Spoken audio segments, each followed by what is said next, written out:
नमस्कार, मी सीमा. माझे स्मार्ट किचनमध्ये तुमचे स्वागत आहे. आज आपण बनवणार आहोत पितृपक्ष विशेष तांदळाची खीर. एकदम दाटसर अशी खीर, गोडीला पण परफेक्ट आणि खायला पण एकदम चविष्ट. आणि याच्या स्टेप पण खूप कमी आहेत, बनवायला पण एकदम सोपी आहे आणि जास्त काही आपल्याला याच्या साहित्याचा वापर करायचा नाही. त्याच्यामुळे अगदी कमी वेळात आणि अगदी एकदम चविष्ट आणि परफेक्ट अशी तांदळाची खीर बनते. तर आपण सुरुवात करूया. इथं बघा, मी बासमती तुकडा घेतलेला आहे. तासभर पाण्यात भिजत ठेवला होता आणि त्याच्यानंतर बघा असे बारीक कणी घेतलेली आहे मी. तासभर चांगलं भिजून दिलं का नाही की खीरसुद्धा आपली व्यवस्थित छान होते. तर आता आपल्याला नंतर काय करायचं आहे, या तांदळातलं सगळं पाणी निथळून काढायचं आहे आणि तांदूळ कोरडा करायचा आहे.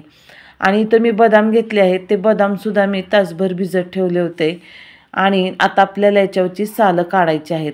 काजूसुद्धा मी तासभर भिजत ठेवले होते. बदाम घालताना आपण त्याच्यावरची सगळी साल काढून घ्यायची आहे आणि त्याच्यातलं पाणी सगळं ओतून द्यायचं आहे. आता आपण तांदळातलं सगळं पाणी काढून एकदम तांदूळ कोरडा करून घेऊया. पाणी सगळं निथळून काढूया त्यातलं. आता बघा, मी यातलं सगळं पाणी निथळून काढलेलं आहे. तांदूळ एकदम परफेक्ट झालेला आहे. आता काय करायचं, इथं कढई तापत ठेवली. कढई थोडीशी तापली की त्याच्यात आपल्याला तूप घालायचं आहे. आता हा तांदूळ आपल्याला तुपावर अगदी 2 ते 3 मिनटं फक्त परतून घ्यायचा आहे. आणि आपल्याला गॅसची आचसुद्धा एकदम कमीच ठेवायची आहे. तांदूळ आपल्याला जास्त उशीर परतायचा नाही किंवा गोल्डन वगैरे असं काही करायचं नाही आहे. नॉर्मल आपल्याला परतून घ्यायचं आहे, म्हणजे तुपाचा छान फ्लेवर खिरीमध्ये येतो आणि खीरसुद्धा चविष्ट आणि रुचकर होते. काही लोक काय करतात, डायरेक्टच तांदूळ आहे ना, भिजलेला तांदूळ मिक्सरला बारीक करून तो गरम दुधात घालतात. पण तसं न करता तुपावर तांदूळ भाजून घेतला ना, खीर अगदी चविष्ट होते. म्हणून आम्ही काय करतो, नेहमी तुपावर तांदूळ भाजून घेतो. खीर एकदम परफेक्ट होते.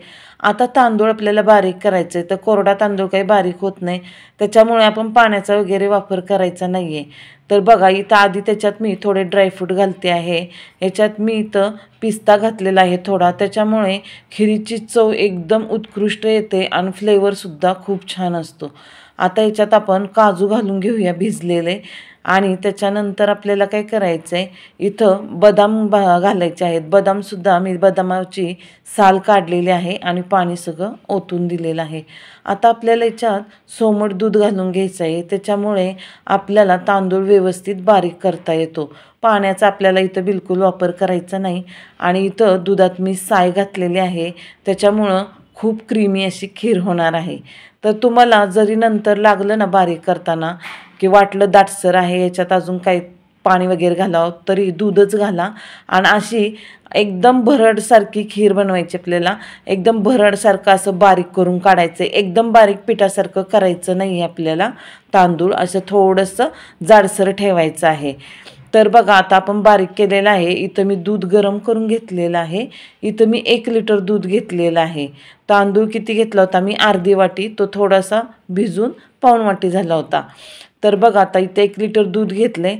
आपण दूध 15 ते 20 मिनटं जरा छान मंद आचेवर फिरवून घेऊया आणि एकसारखं हलवत राहूया. त्याच्यामुळे आहे ना, एकदम खीर मस्त क्रीमी टाईप होते व चविष्ट होते. त्याच्यामुळं आहे ना, दूध आहे मी हे म्हशीचं दूध घेतलेलं आहे. म्हशीच्या दुधामुळे आहे ना, म्हशीचं दूध क्रीमी असतं, त्याच्यामुळं खीर एकदम छान होते. चवीला पण चांगली उत्कृष्ट होते. आपण आता 20 मिनटं जरा मंद आचेवर दूध छानपैकी हलवून घेऊया. अगदी त्याला थोडासा दाटसरपणा येऊन द्यायचा आहे. एवढं पण आपल्याला काही घट्ट करायचं नाही बासुंदीसारखं. खमंग वास यायला लागला की त्याच्यात ही आपण तांदळाची केलेली पेस्ट ओतायची. नेहमी आपल्याला तांदूळ बारीक करताना काय करायचं, त्याच्यात दूध तर घालायचेच आहे, पण काजू, बदाम आणि पिस्ता थोडेसे असे ड्रायफ्रूट घातले ना भिजवून की खीरला एकदम छान चव येते आणि एकदम उत्कृष्ट लागते. तुम्ही कधीही खीर बनवून बघा, एकदम छान होते. आता आपल्याला काय करायचं आहे, थोडा वेळ हलवत राहायचं आहे. लगेच साखर वगैरे याच्यात घालायची नाही आहे. तर थोडा वेळ छान हलवत राहायचं. खिरीला असं जरा दाटसरपणा येऊन द्यायचे. थोडे असे बबल्स यायला लागले ना की नंतर मग आपण काय करायचं, ह्याच्यात फिरवत राहायचं आहे, म्हणजे खीर खाली लागू नये. आपण इथं स्टीलच्याच कढईत केलेली आहे खीर. जाडबुडाची आहे, त्याच्यामुळं लागण्याची शक्यता नाही, तरी पण स्टील आहे, त्याच्यामुळं आपण फिरवत राहूया मधनं अधनं. छान अशी खीर होत आली. दाटसरपणा यायला लागला का नाही की आपल्याला याच्यात साखर घालायची आहे. तर मी बघा आता काय केलं आहे, इथं 1 लिटर दुधात अर्धी वाटी तांदूळ घेतला होता आणि ही छोटी वाटी साखर घेतलेली आहे. खीर एकदम जास्त गोड पण नाही आणि एकदम जास्त फिक्की पण नाही, मस्त अशी परफेक्ट गोडवा ह्याला येतो. तर तुमच्या अंदाजानेच तुम्हाला किती गोड लागते त्या अंदाजाने तुम्ही साखर टाकू शकता. पण आमच्यात कमी गोड लागतं म्हणून मी इथं थोडी साखर घातलेली आहे. नंतर आपण केशराच्या इथं 2-4 कांड्या टाकलेल्या आहेत, त्याच्यामुळे आहे ना खिरीला छान कलर येतो. आता आपण थोडे ड्रायफ्रूट याच्यात घातलेले आहेत, काजू, बदाम आणि पिस्ता. थोडा वेळ हलवून घ्यायची खीर, म्हणजे सगळं व्यवस्थित छान मिसळलं जातं आणि खीर पण चवीला एकदम छान होते. आता आपण गॅस बंद केलेला आहे, खीर झालेली आहे. ह्याच्यात मी बघा पावडर केलेली आहे, साखर घालून विलायची आणि जायफळ घालून त्याची पावडर केलेली आहे. आपण फक्त विलायची बारीक करून घालतो, त्याच्याबरोबर तुम्ही कधी जायफळ पण थोडंसं खिसून घालून बघा, एकदम सुंदर खीर लागते आणि चवीला पण फारच छान होते.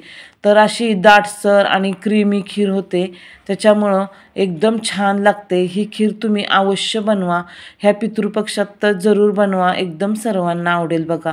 ह्याच्यात मी काय केले बघा, एकदम थोडासा फूड कलर घातला आहे, कारण केशरमुळे जास्त कलर आलेला नाही आहे, त्याच्यामुळे एकदम नॉर्मलचा कलर दुधात टाकलेला आहे आणि तो याच्यात घातलेला आहे, त्याच्यामुळं हलकासा असा पिवळा कलर आलेला आहे. त्याच्यामुळं खीर दिसती पण सुंदर आणि चवीला तर अगदी अप्रतिम झालेली आहे. ह्या पितृपक्षात तुम्ही ही खीर अवश्य बनवा बघा, एकदम छान होते. आणि माझी ही रेसिपी आवडल्यास माझ्या चॅनलला लाईक आणि सबस्क्राईब करायला विसरू नका. आणि तुम्ही माझी ही रेसिपी कुठून पाहता मला जरूर सांगा, म्हणजे माझ्या रेसिपी कुठून पाहतात हे पण मला कळेल. आणि ही खीर अवश्य बनवा आणि मला कमेंटमध्ये सांगा कशी झाली तुमची खीर.